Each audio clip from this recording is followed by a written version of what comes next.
Hi, hello everyone.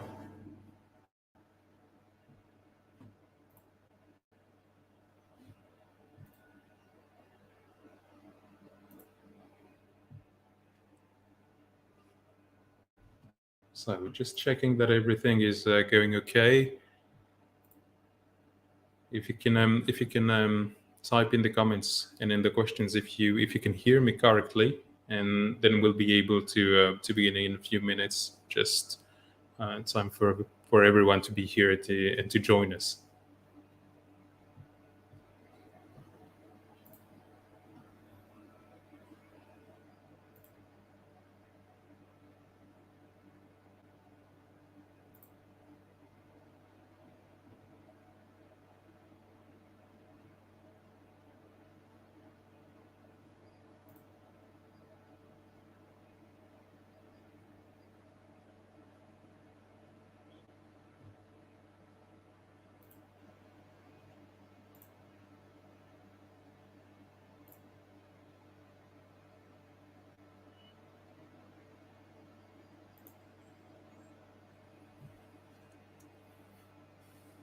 Okay, looks like we are live.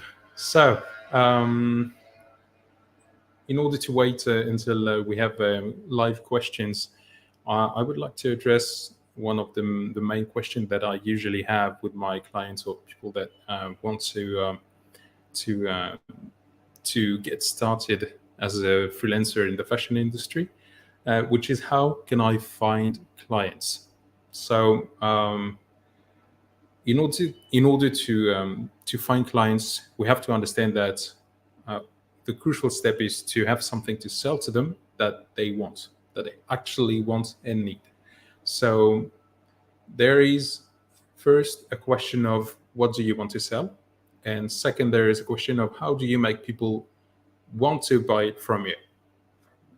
In order to determine what you want to sell, of course you have to look at what you can do for your clients, but you need to go a little bit more in depth about the what you can do, and which is to understand what is the actual problem that you're solving. Let's say you are a stylist and you help people to create a wardrobe in order for them to express their personality. What you have to understand is what is the personality of those clients that you want to help. And it's tempting at the beginning, especially at the beginning, to want to say I can actually help anybody. That looks fine because you're thinking, well, anyone who is completely lost when it comes to buying clothes and um, and to create their own personal style. The problem with that is the message that you will send. If you start saying I will help you create your own style, nobody will recognize themselves in it. Why? Because the person who wants, let's say, suits for their corporate life will not have the same needs than someone who just wants to look smart and sharp in everyday life. It will not be the same as someone who wants to have dresses to wear in order to go to galas and to charities and stuff like that. So you really need to give me just a sec. You need to decide who you want to help, what segment and what niche you want to target, and then you will be able to go deeper and understand what is the fundamental problem that you're solving for this type of person, for this type of client. Once you have that, this base problem that you use, most of the time you have to understand that your target will not be aware of it. They will not be self-conscious, and they will not actually realize that this is the deeper problem that you're solving from them for them. Let's stay on the example of you make selections of dresses for clients who want to go to charities, galas, and important events, evening events. What they want is to project an image. You have to understand what this image is. Let's say, for example, that they want to look like people who have a lot of money, a lot of influence, and can bring it to a cause. How do you make them look like they have power? It's not enough to just tell them that you will help them buy dresses from creators. It's actually more important to say, okay, we will find creators that make dresses that look a certain way, that have a certain type of details that everybody can understand immediately as being details that are always found with this kind of person. Let's take another example. Let's say you're a stylist for people in the corporate world. It's still not enough to just say I know where to buy good suits and I know where to go to have them tailored in a very good way and very professional and neat way, because you will not dress the same way someone who is a lawyer, let's say a corporate lawyer or a lawyer for big deals, or someone who is a manager in, let's say, the consulting world, or someone who is actually in the industry world.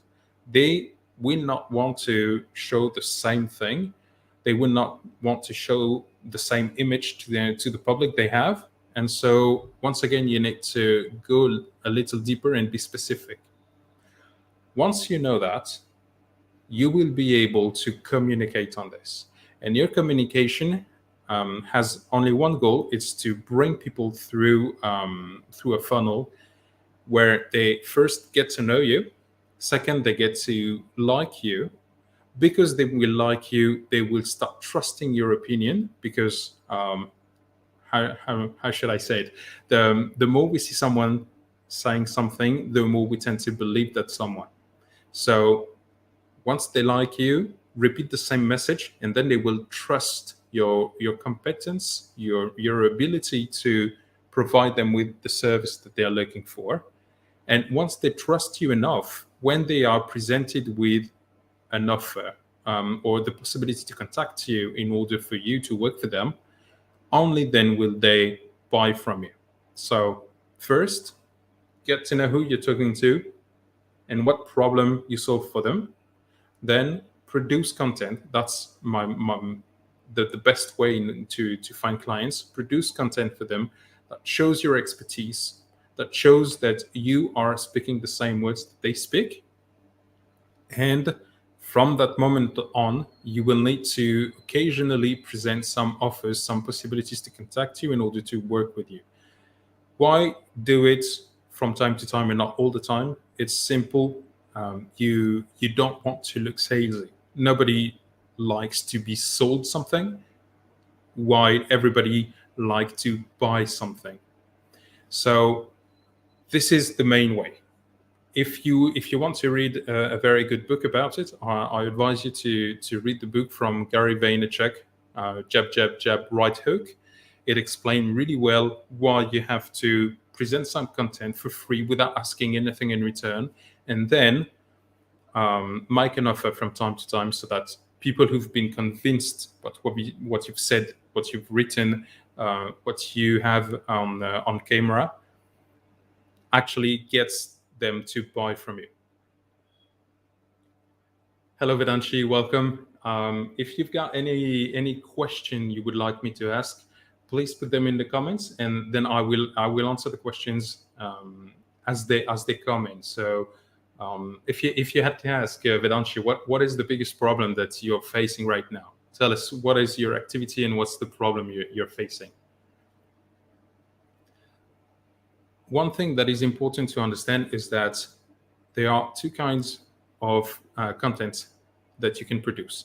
There are contents that have potentially a lot of reach but will be short-lived, and there will be more evergreen content that will be relevant all the time and will be easier to find for potential clients.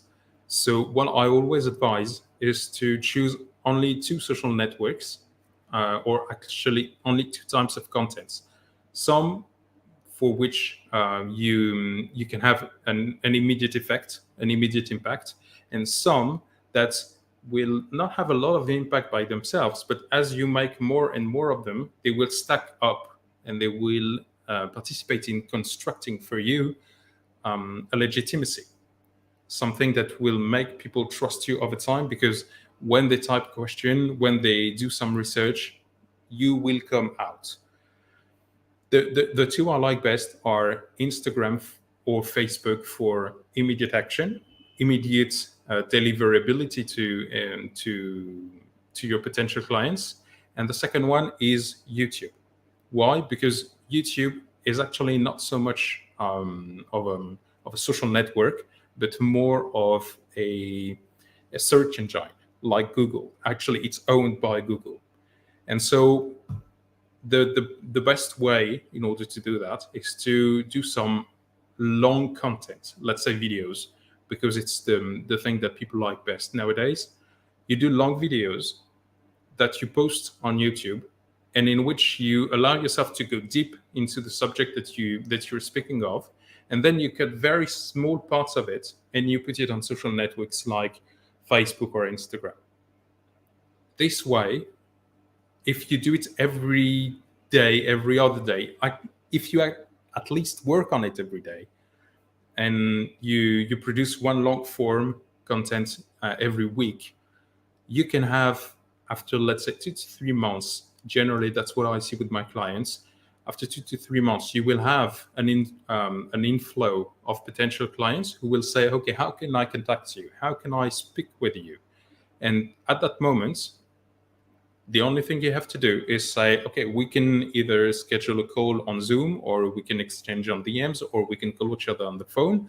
And this is how you will get clients without having to be pushy and salesy, and actually stopping people from trusting you, because they want you to look like you genuinely don't even try to sell them. They want to be the one. They want to feel like they are the ones at the initiative and wanting to buy from you. So we have a question, Vedanshi. I'm looking for freelancing opportunities, but I'm not getting clients. I'm a 3D fashion and graphic designer, basically. Okay, brilliant. Tell me, Vedanshi, is there some specific kind of garments that you are able to design, or is there some specific type of clients that you would like to have and to sell to? So we have a little bit of delay all the time between the moment I speak and the moment you hear me, and the moment you write and I get your answer. So don't be surprised. But is there a specific niche in which you would like to work, or are you more of a generalist?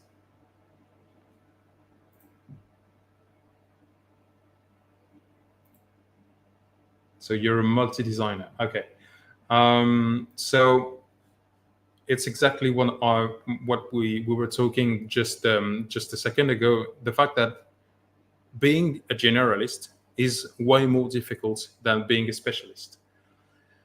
The reason is that if someone has a brand in which they do, let's say, swimwear, they will not be interested in content that you produce where you show, hey, look, I've made this dress, or I've made this pair of trousers, or I made this little shirt for women.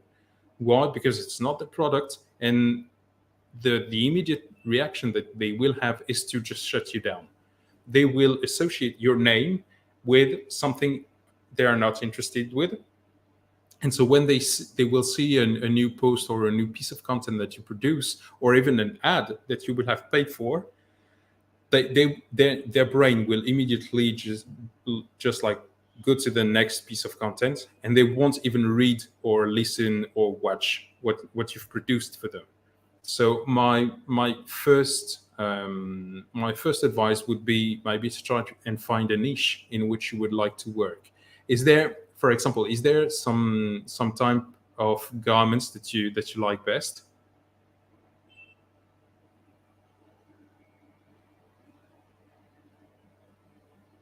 Okay, women's wear, designing in Western wear. So that's still a little broad.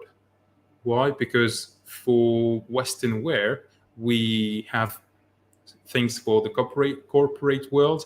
We have things for everyday life. We have things for when you stay at home. You have sportswear. So, is there something that you like doing more than the others? Others, like maybe jackets or women's suits or shirts?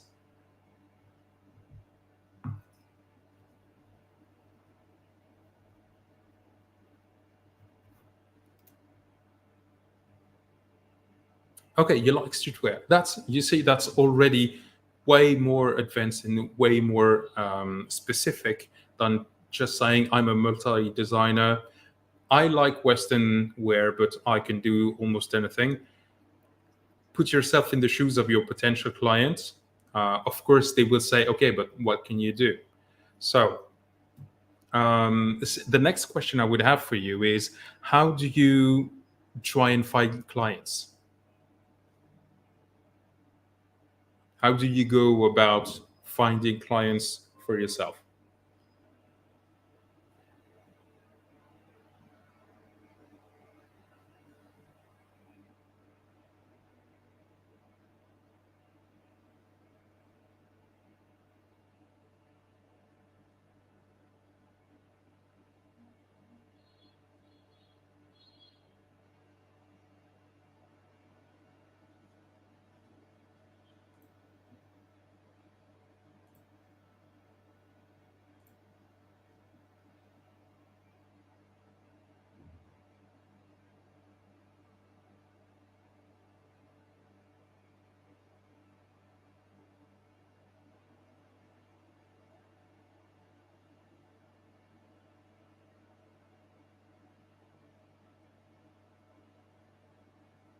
Okay, so I see a lot of answers: LinkedIn, Fiverr, Instagram, Facebook.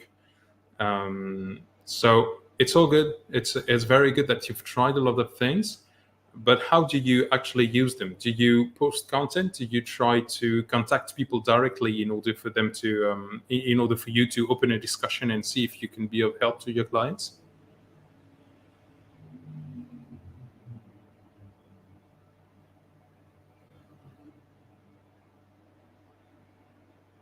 Hello, Evelina. Welcome. We are currently working with the questions that Vedanshi has, and I'm taking notes of yours, and we'll come back to you just after we've worked with Vedanshi. In the meantime, Evelina, if you can put some details about what you already do, what you like doing most, and how you go about finding clients, it will help us save some time, and I will be able to give you more direct answers. Okay, directly DM people. That's very good. That's very that's very direct, which is good. When you contact people, do you go about, hey, I'm doing that. If you're interested, let's talk, or have you got like a more softer approach that I often see saying, hey, I'm able to do that. Here is a link to a portfolio I have. Would you be interested in hiring me for a future project that you have?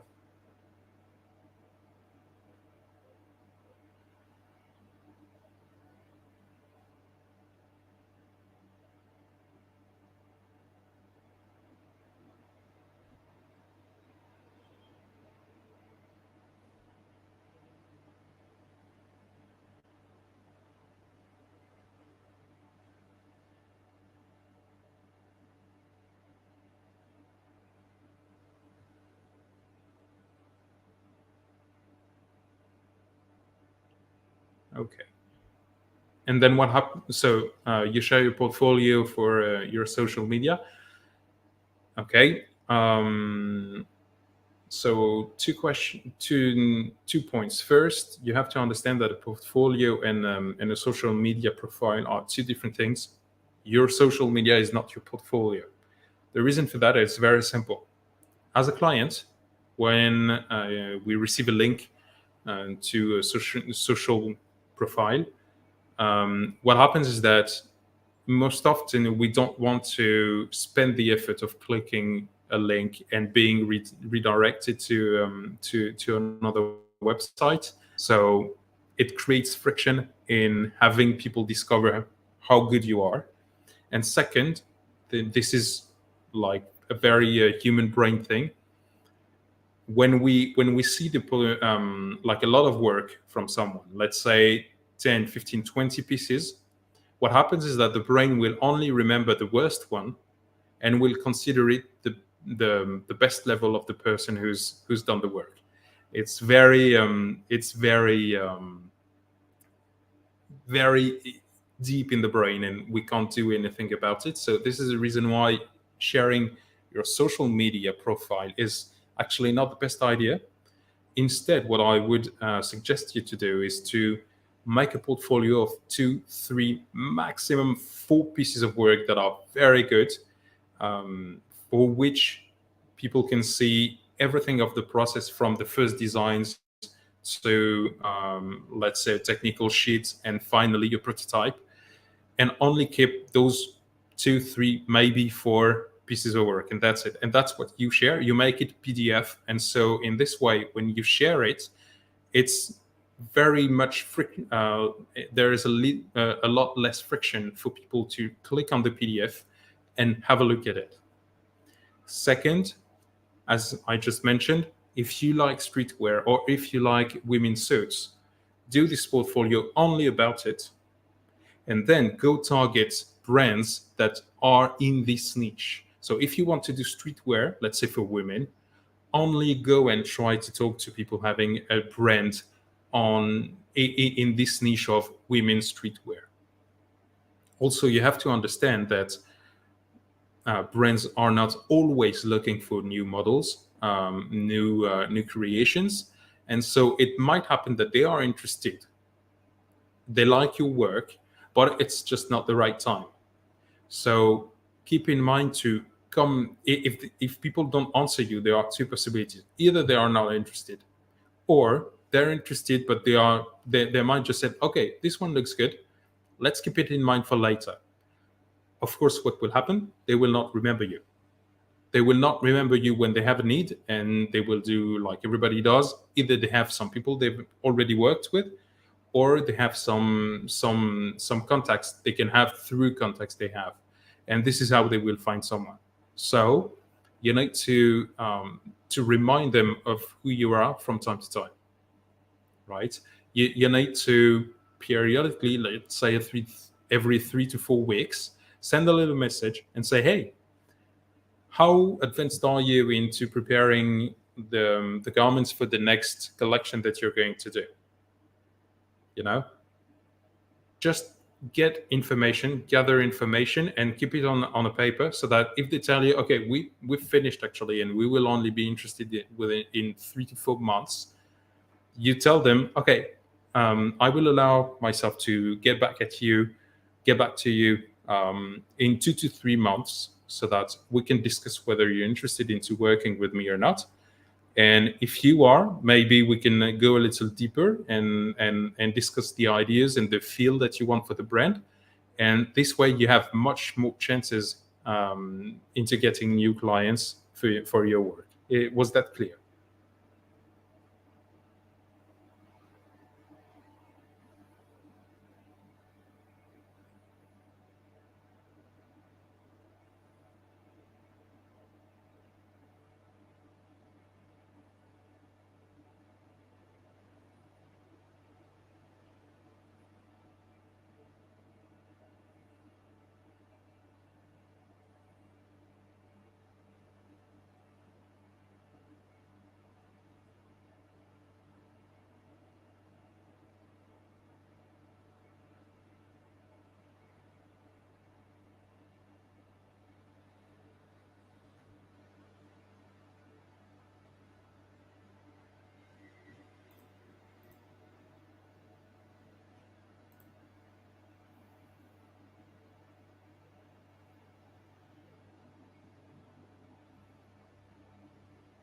Okay, Berenci. I'm going to take the question from Evelina. So Evelina says, I'm a pattern maker, I have a lot of work, but I would like to find more customers from all over the world, especially from Europe and UK.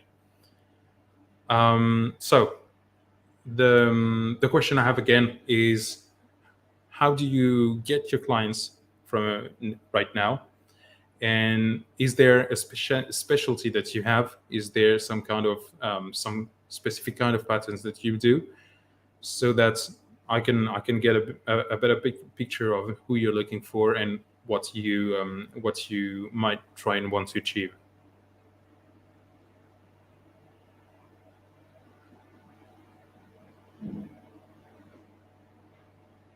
And where are you from, by the way?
Okay, seems that we've lost Evelina. So I'm going to make a broad answer, because the question is a bit broad for now.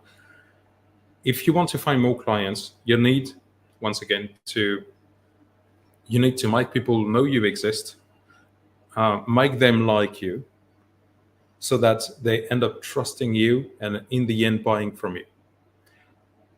In order for people to get to know you, you have to find a way to be put in front of them. The easiest way is doing content, and I will jump on the question from Radwan. Content creation needs additional skills that a freelancer may not have, and that is a problem. Absolutely, that's a great remark that you're making here. You have to understand, when you are a freelancer, that you actually are a one-man company, or a one-woman company. So you need to actually do the same work as any other company, but the problem is you're alone. Most of the time, there are ways in order for you not to give one or the other type of work that is usually needed in a company. Producing content actually is one of the way to get known, as we've just seen in the previous question from Vedanshi. Contacting people directly in the DM is another way, and there is the possibility, for example, to use platforms like Behance, like Malt, and everything.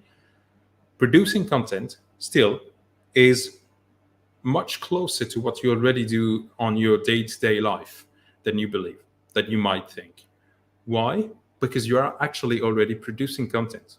Every time you do a pattern, every time you draw a garment, every time you take pictures, every time you do the makeup for a photo shoot, every time you advise a client who's looking for what are going to be the trends in the next fall winter season, every time you do that, you actually produce content.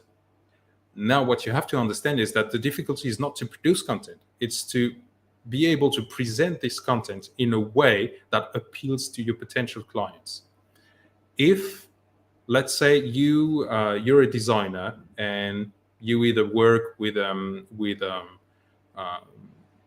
tablet or you do it by hand, one of the easy ways to do it is to actually film yourself doing it. And it might take you 30 minutes, an hour, 3 hours to actually do the drawing without taking into account all the previous thinking that you might have done before. But film yourself, film maybe your hands actually doing the drawing, and condense it into a short version of it.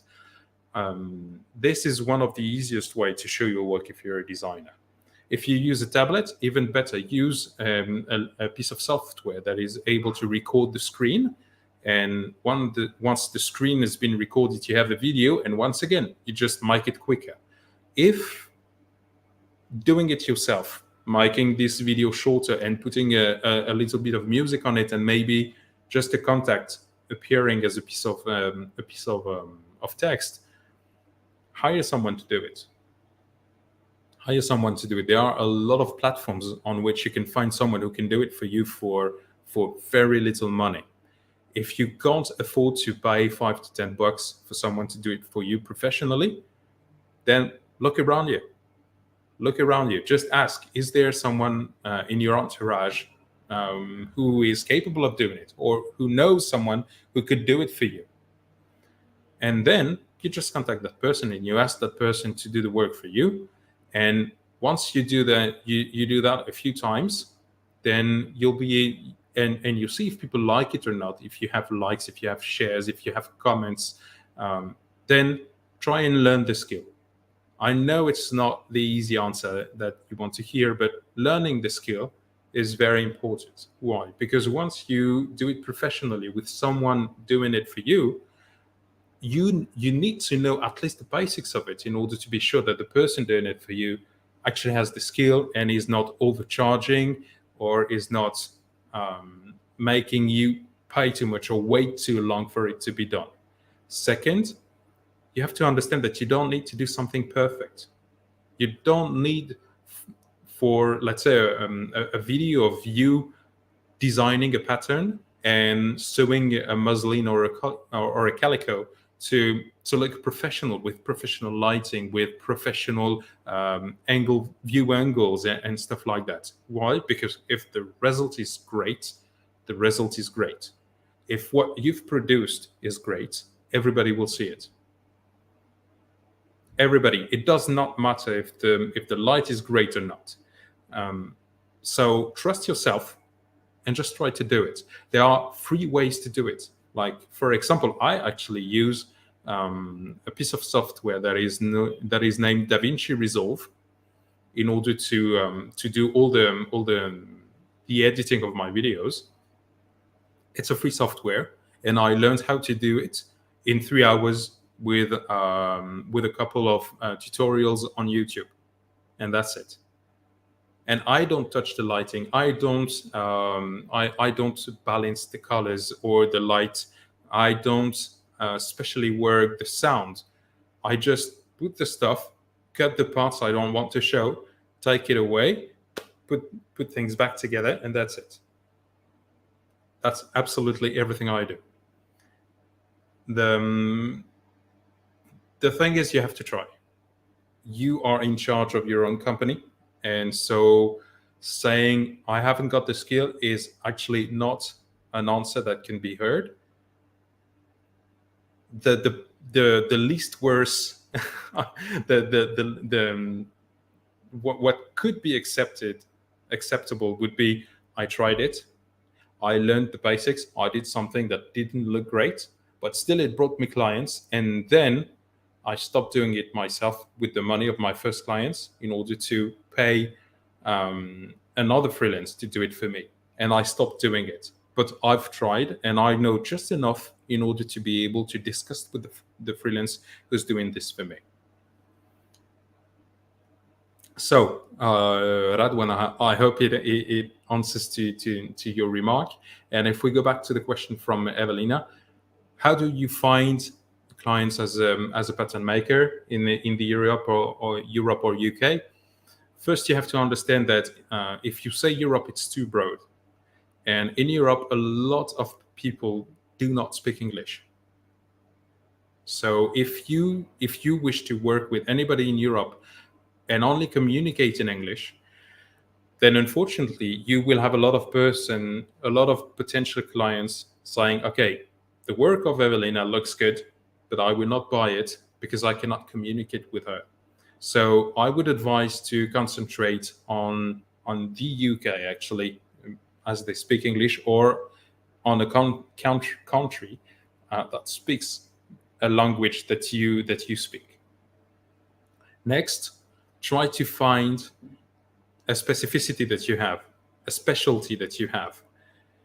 For example, when I was a pattern maker, I specialized in patterns that were made to measures. I only did made to measures, and actually, saying that I still had to do some woven patterns for woven garments from time to time, and patterns for suits and bespoke suits, as it was the word I was coming from, and sometime cocktail dresses, and some. It was a bit too much, and my message was a little too broad, so I narrowed it down even more. And in the end, what I ended up doing was that I would only do blocks. I would only do blocks, and I would sell it to other pattern makers or other brands, for them to transform it into the finished garment that they want. And they would only do made to measure garments. And I would not do the whole pattern. I would only provide them with a made to measure block.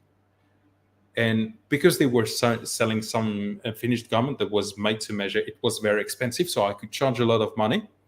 And in the end, I had charged so much that I actually had the means to develop a software that would almost draw everything for me. And the good point in that is that, of course, I would only need to press a button in order to print the pattern, and I could send it immediately through the mail, or give a version in a digital version within 24 hours. And saying I can work in 24 hours was my strong point. I could do made to measure blocks delivered within 24 hours, and my clients would pay a lot of money for that. And that's the way I got to the point of success that I had when I was a freelance pattern maker, because I was very, very, very specific. At first, it appeared to me to be too specific, and I was afraid that I would get no clients. But actually, there are a lot of potential clients, much more than you can imagine. I'm French. I was working in France. It's only 60 million people, and there are not that many fashion brands. But actually, when you have something that you do very good for a very specific target, what happens is that when a brand wants something specific, who do you think they will go to? Do you think they will go to the specialist who they are sure will do it perfectly first time, or will they go to a generalist that only has the advantage of being less expensive, actually only on the at first sight?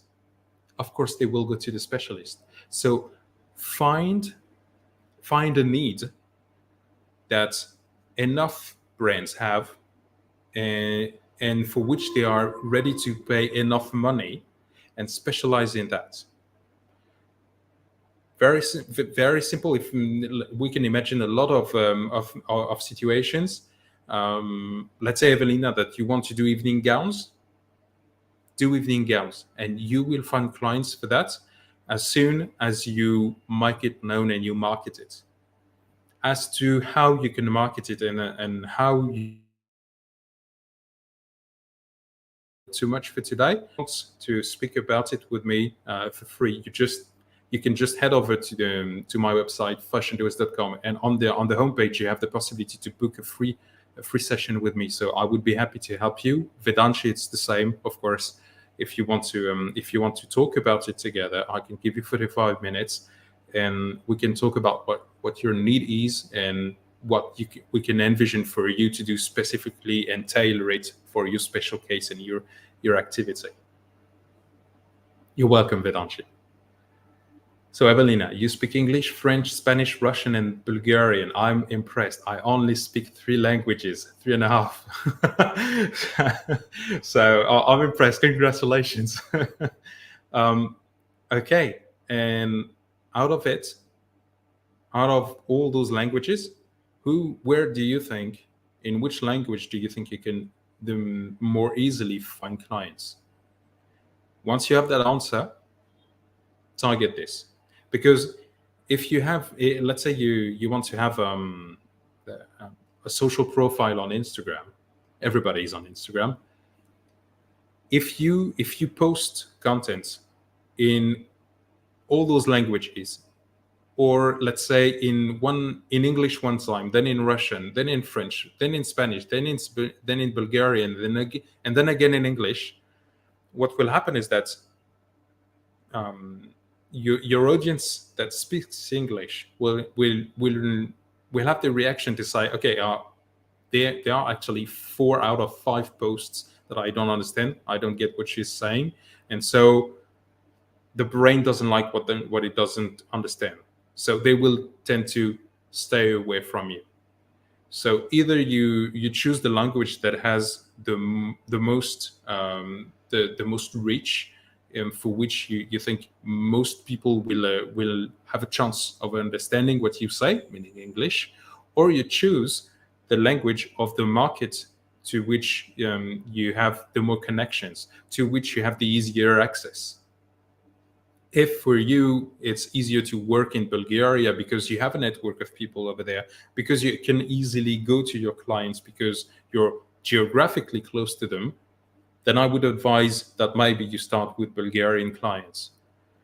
Remember, it's not about how many people you can help.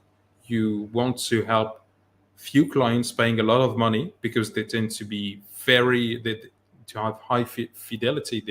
They will be recurring clients, instead of helping a lot of people who will underpay what you are actually worth. Don't undervalue and underprice yourself. It's very detrimental to your brand and to your business. I lived much better when I was being paid 300 to 400 euros, which is about 300 to 400 US dollars for one block, not a finished pattern, instead of being paid 100 euros for finished patterns every time made to measures. So don't be afraid to specialize, because actually you have clients for the specialty that you want to have, and you just need them to know you can do it for them. And then they will be clients for life, or at least for years. Mariem, je suis modéliste lingerie maillot de bain freelance. So I'm going to translate. Mariam says she is a pattern maker for swimwear and lingerie, and she's working for freelance. Congratulations. Is there something in particular that you have problem with, Mariam? Mariam, est-ce qu'il y a quelque chose pour lequel tu as besoin d'aide en particulier?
Okay. J'ai besoin de collaboration. I need collaborations. Can you give me a little more specifics about it? Est-ce que tu peux me donner des détails dessus? Par collaboration, qu'est-ce que tu entends? Tu veux d'autres modélistes avec qui travailler, des marques avec qui travailler en tant que qui deviendraient tes clientes?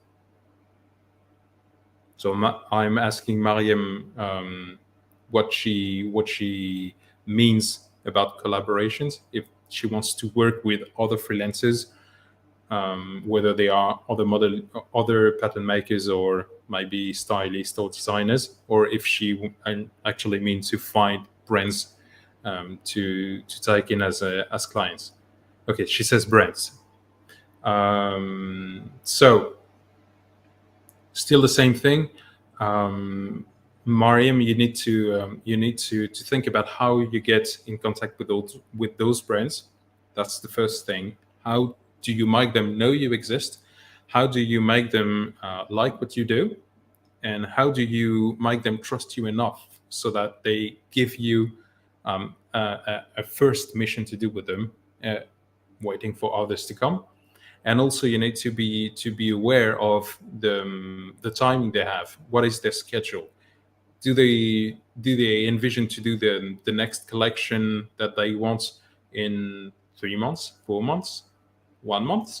um, are they in the vision of doing only drops from time to time?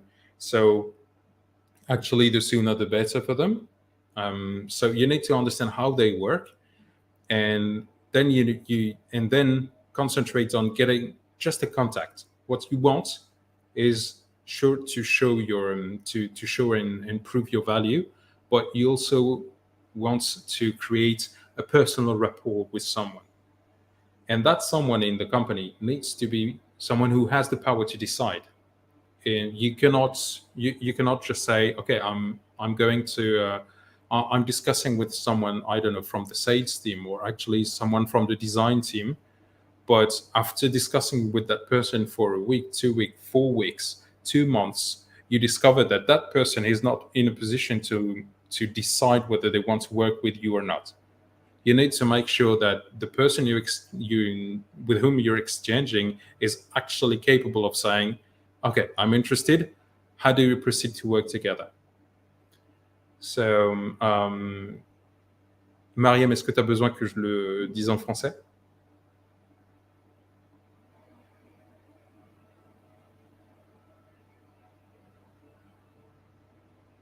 And then, if we have another question, we will be able to conclude on the next question today. Um, every week, I'm going to hold those meetings where you can ask me anything. And so make sure that you click the follow button. Feel like a YouTuber now.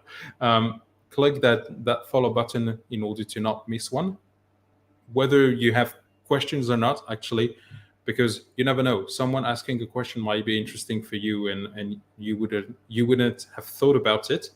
And when you have a question, you make sure that you don't miss it when you have the opportunity. And also, if you want to discuss more in detail about what I can do for you and what solutions you can find in order for you to solve your problems, head over to fashiondoers.com and we can have a free, I insist, it's free consultation together. There is no obligation of buying anything. When I say I do a free session, it's a free session.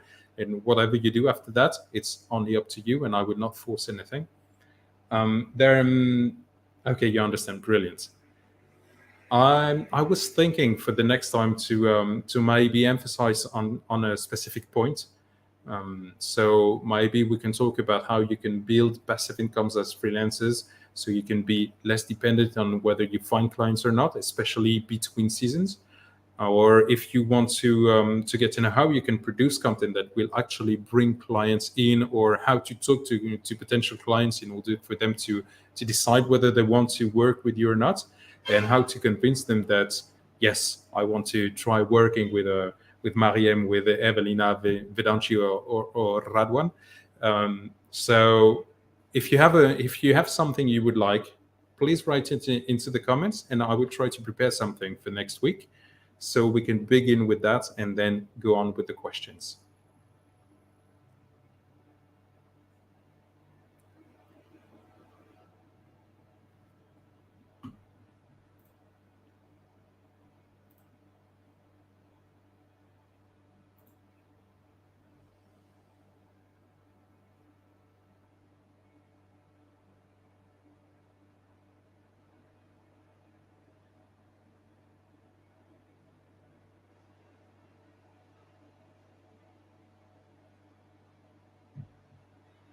Ok, super, Marie.